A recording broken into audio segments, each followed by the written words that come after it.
Can Dündar hat offensichtlich etwas besonders Böses getan.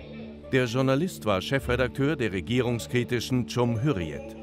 Die berichtete Ende Mai 2015 über Waffenlieferungen des türkischen Geheimdienstes an Extremisten in Syrien. Seit Monaten war ein von der Annahmerede aufgebrachter Konvoi Gegenstand von Spekulationen und Beschönigungen seitens der Regierung. Die sprach von humanitärer Hilfe. Jetzt erbrachte Cumhuriyet den Beweis durch Videoaufnahmen. Hier sind die Waffen, die Erdogan leugnet, lautet die Headline.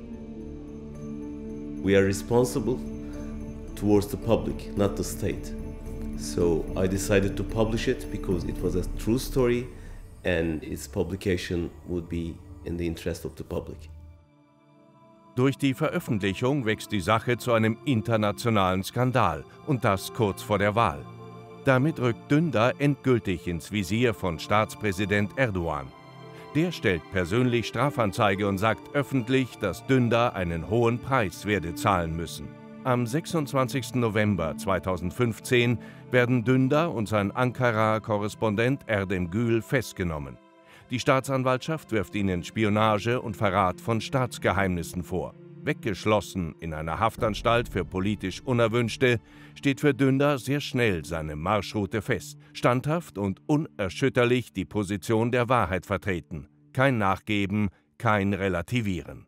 They imprisoned you, but on the contrary, you are much more free in the prison to say something because you are not scared anymore of being arrested. And secondly, they force you to stay silent inside.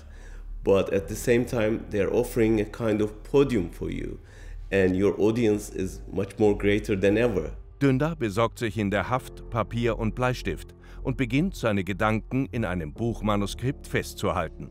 Diesen Bericht über seine Zeit im Gefängnis durften wir bei Hoffmann Campe verlegen. Und dieses Buch ist im besten Sinne aufklärerisch über die Verhältnisse in seiner türkischen Heimat.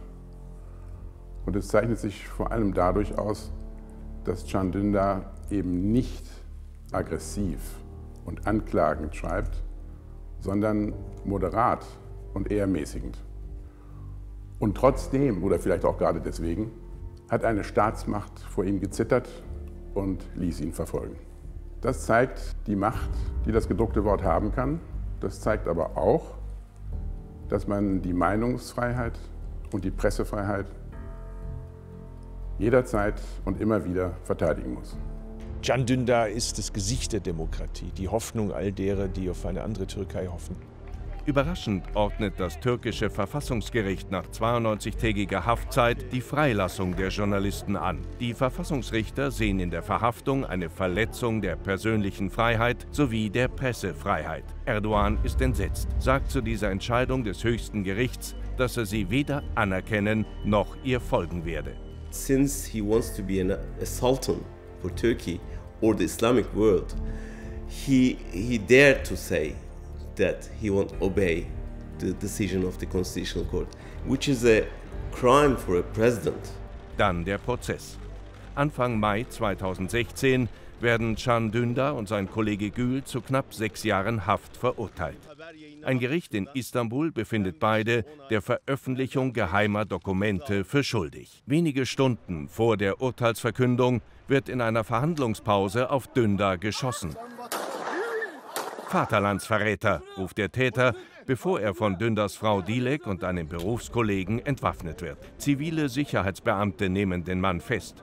Das Regime hält es wohl nunmehr für das Beste, wenn Dündar nicht mehr in der Türkei weilt, sondern im Ausland. Seine Frau steht derweil unter Hausarrest. She was trying to come to Germany to visit me, but she was stopped by the Turkish police and her passport was confiscated.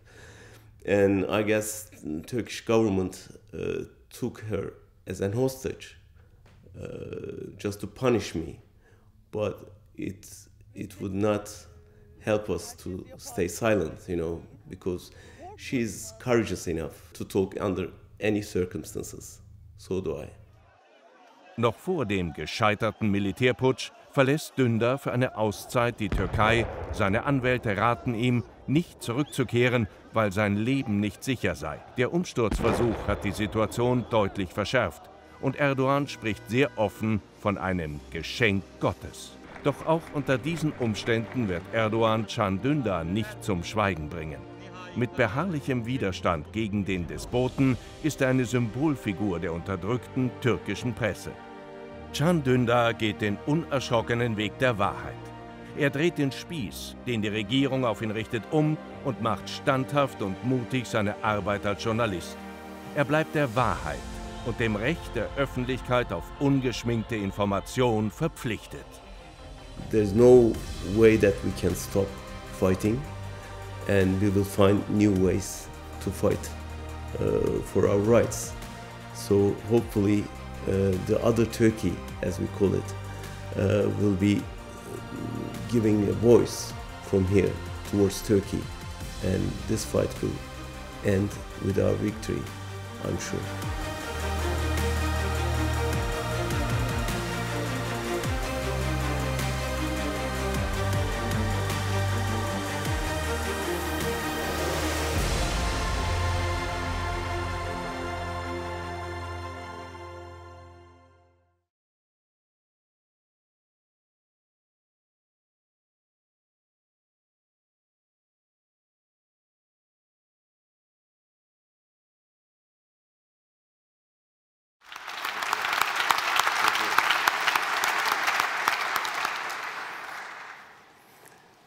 Wow, I mean, I was in jail last November, and here this November really is a big difference. Thank you very much. I'm a bit excited, that's why, sorry. Mr. President, thank you very much. Thank you. Thank you.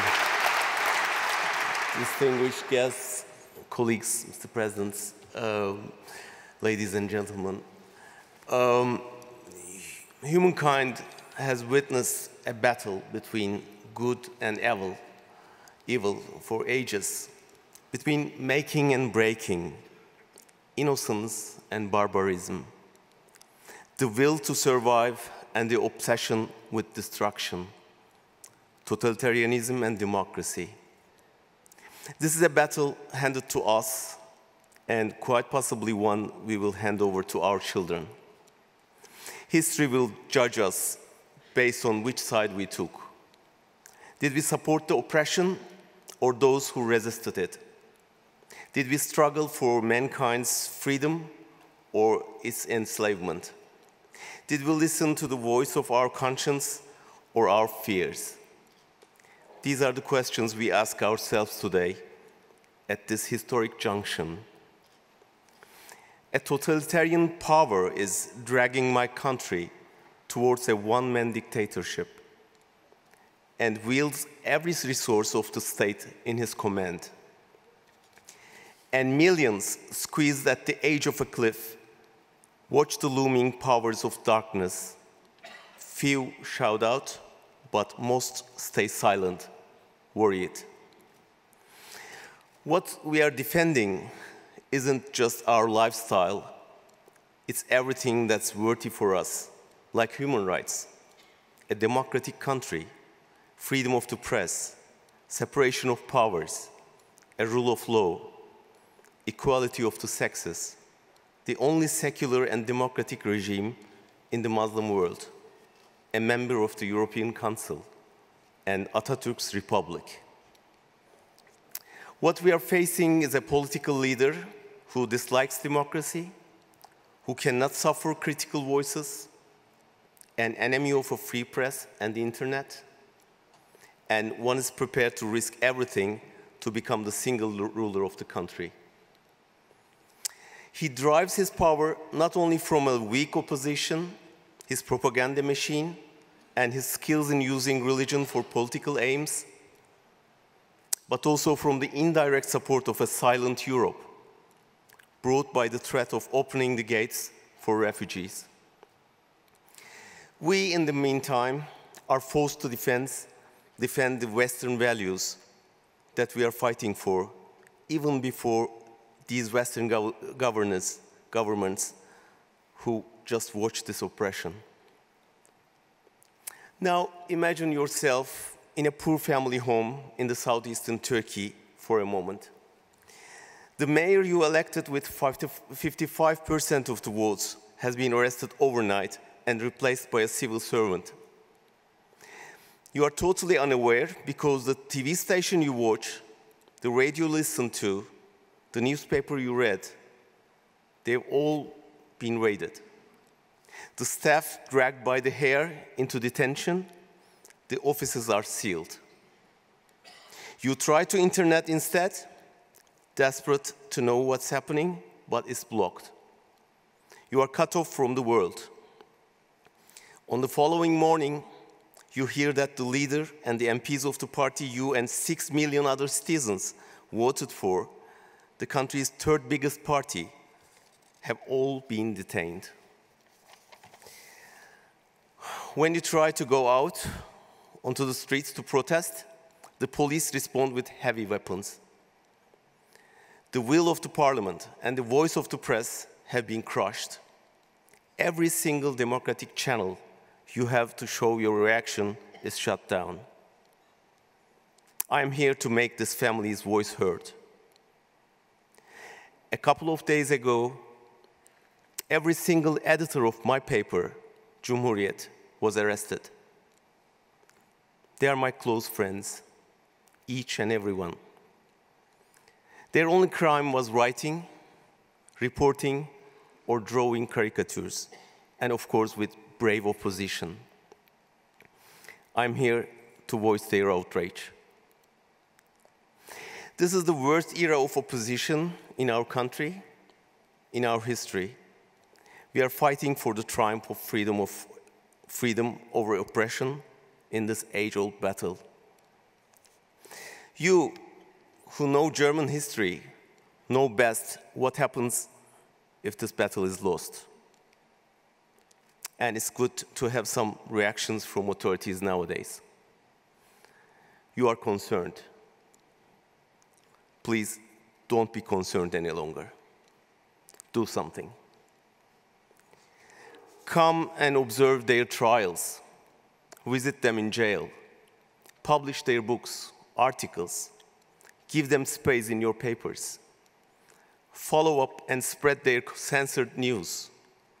Invite them as guest editors, interns, guest authors. Don't just watch as a democratic country falls into the hands of fascism. This is decision time for us, for all of us. Are we going to support oppression or those who make a stand against it?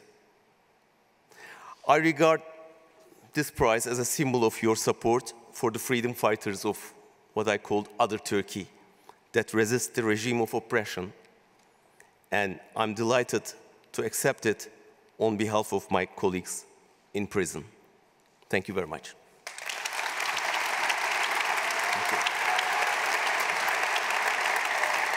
Thank you. Thank you.